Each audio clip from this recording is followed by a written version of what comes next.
नमस्कार दोस्तों।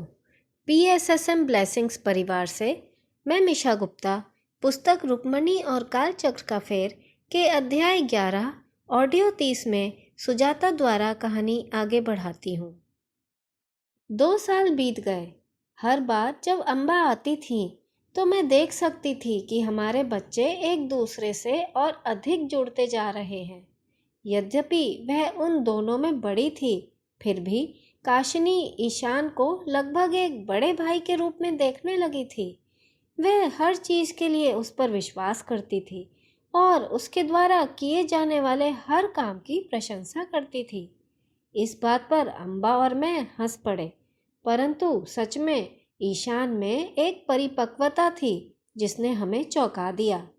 वह हर स्थिति में नियंत्रण रखता था और यहाँ तक कि मैं भी भावनात्मक रूप से उस पर निर्भर होने लगी थी। मैं उसे एकांत पालने के बारे में बहुत चिंतित थी।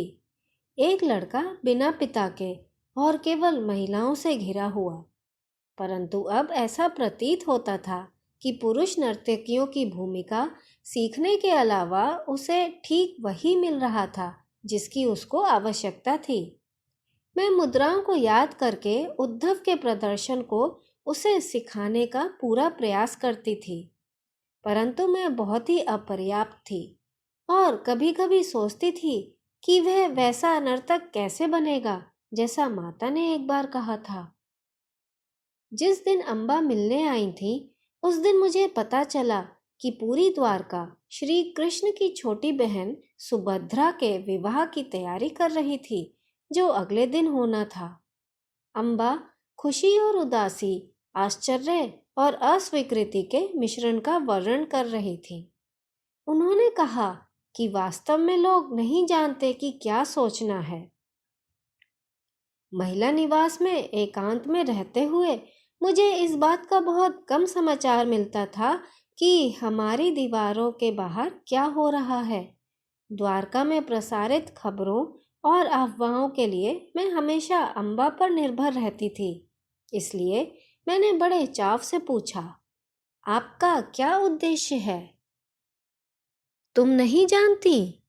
तुम हस्तिनापुर के कुरु शाही परिवार में विवाद के बारे में जानती हो? मैंने सिर हिलाया। मेरी प्रिय, तुम्हें यह पता होना चाहिए, यह तुम्हारे प्रिय अर्जुन से संबंधित है। मेरे कान खड़े हो गए। अर्जुन के पिता पांडु, जो हस्तिनापुर के राजा थे, उनकी मृत्यु तब हुई जब अर्जुन और उनके 4 भाई छोटे थे। उस स्थिति में पांडु महाराज के अंधे भाई अस्थायी राजा बने। जब पांडु के बच्चे बड़े हो गए और ज्येष्ठ युधिष्ठिर को अगला राजा नामित किया जाना था, उनका चचेरा भाई दुर्योधन, जो अंधे राजा का सबसे बड़ा पुत्र है, उसने अनुमति कभी नहीं दी। वह अपने पिता के बहुत पक्षधर हैं और वारिस का नाम लेने के लिए लड़ रहे हैं। परिवार विभाजित है और चचेरे भाई कट्टर शत्रु बन गए हैं। अधिकतर दुर्योधन के लालच और महत्वाकांक्षा के कारण मुझे बताया गया है कि वह एक क्रूर व्यक्ति है और एक योद्धा के रूप में अर्जुन के प्रसिद्ध होने के कारण वह अर्जुन से सबसे अधिक घृणा करते हैं।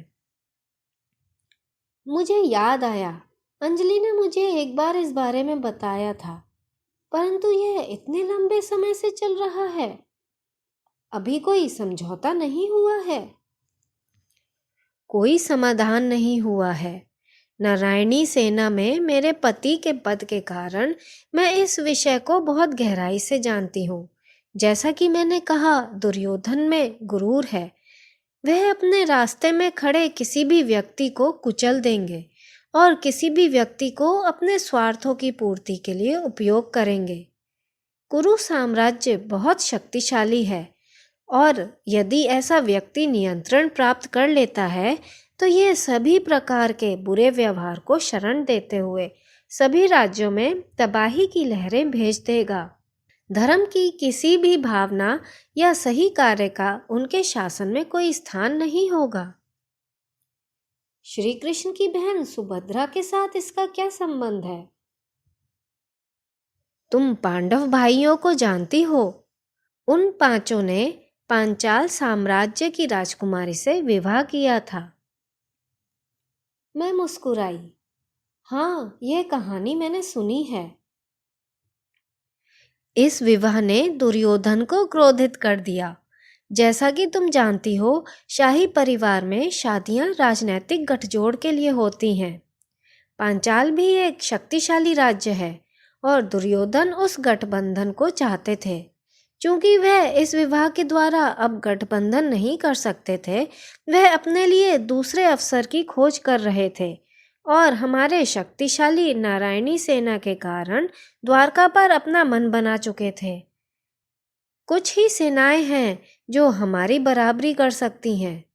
पांडु के पुत्रों के प्रति श्री कृष्ण के स्नेह को जानने के बाद उन्होंने पास जाने की हिम्मत नहीं की और उसकी बजाय उन्होंने श्री कृष्ण के बड़े भाई बलराम से संपर्क किया। बलराम आमतौर पर राजनीतिक विषयों से दूरी बनाए रखते हैं, परंतु दुर्योधन बहुत चालाक हैं। उन्होंने अनुरोध किया कि बलराम उन्हें शस्त्र विद्या में अपना शिष्य स्वीकार करें, विशेषकर गदा के प्रयोग में, जो कि बलराम की विशेषज्ञता का क्षेत्र है। कई बार मना करने के बाद बलराम ने अंततः हामी भर दी। अपने एक प्रशिक्षण सत्र के दौरान दुर्योधन ने कहा कि कौरवों के लिए बीच शांति स्थापित करने की सबसे अच्छी पद्धति उनके व्यावहारिक संबंधों को बराबर करना है। पांडवों का पांचाल साम्राज्य के साथ संबंध था, इसलिए कौरवों को एक समान विवाह प्रबंधन की खोज करनी चाहिए। बलराम ने इस पर बहुत अधिक विचार किए बिना अपनी बहन की सहमति के बिना सुभद्रा से विवाह करने के उनके अनुरोध को स्वीकार कर लिया। बलराम को छोड़कर हर कोई जानता था कि वह अर्जुन से प्रेम करती हैं। जब उसने सुना कि उनके भाई ने क्या किया है तो वह बहुत निराश हुई और उसे धिक्कारा। उसे बुरा लगा। जब यह हुआ तब श्री कृष्ण यहाँ नहीं थे, परंतु मेरा मानना है कि सुभद्रा माता के पास सहायता के लिए गई थी। मुझे बस इतना ही पता है।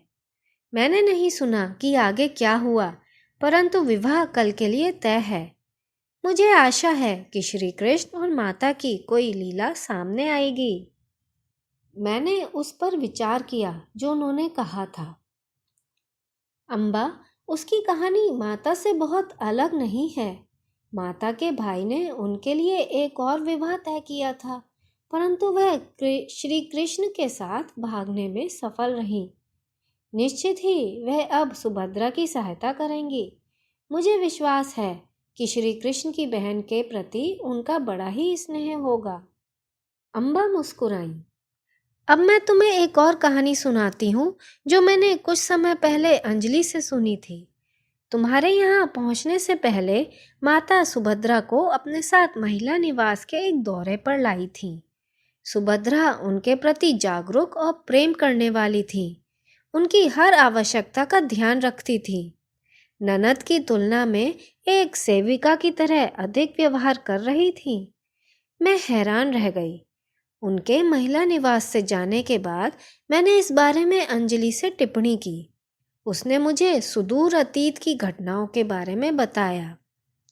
उसने कहा कि सुभद्रा पिछले जन्म में त्रिजटा नाम की एक महिला थी जो महायुद्ध के दौरान बहुत पहले लंका में रहती थी। कहा जाता है कि वह रावण के छोटे भाई विभीषण की पुत्री थी, जो नारायण और नारायणी के प्रति बहुत समर्पित थे। रावण द्वारा लंका से बाहर निकाले जाने के बाद वह युद्ध के दौरान राम के सलाहकार बन गए। लंका छोड़ने से पहले जब विभीषण ने देखा कि उसके भाई ने सीता का अपहरण कर लिया है, तो उसने अपनी पुत्री को उनकी देखभाल के लिए भेजा। त्रिजटा से कहा कि उसे हर कीमत पर सीता माता की रक्षा करनी चाहिए। वे सीता के प्रति अधिक समर्पित नहीं हो सकती थी। जब सीता ने भोजन करने से मना कर दिया, तो त्रिजटा ने अपने द्वारा खाए गए भोजन को सीता के देह के भरण पोषण के लिए समर्पित कर दिया। सीता की रक्षा के लिए वे रात भर जागती रही। कई बार सीता कई दिनों और यहाँ तक कि कई सप्ताहों तक ध्यान में रहती थी और त्रिजटा देखती रहती थी। उसे यह एहसास नहीं था कि वास्तव में सीता को किसी सुरक्षा की आवश्यकता नहीं है। अम्बा शांत हो गई, मानो बाकी की कहानी याद करने का प्रयास कर रही हो। दोस्तों, सुभद्रा की आगे की कहानी जानेंगे अगली कड़ी में। आप सबका धन्यवाद।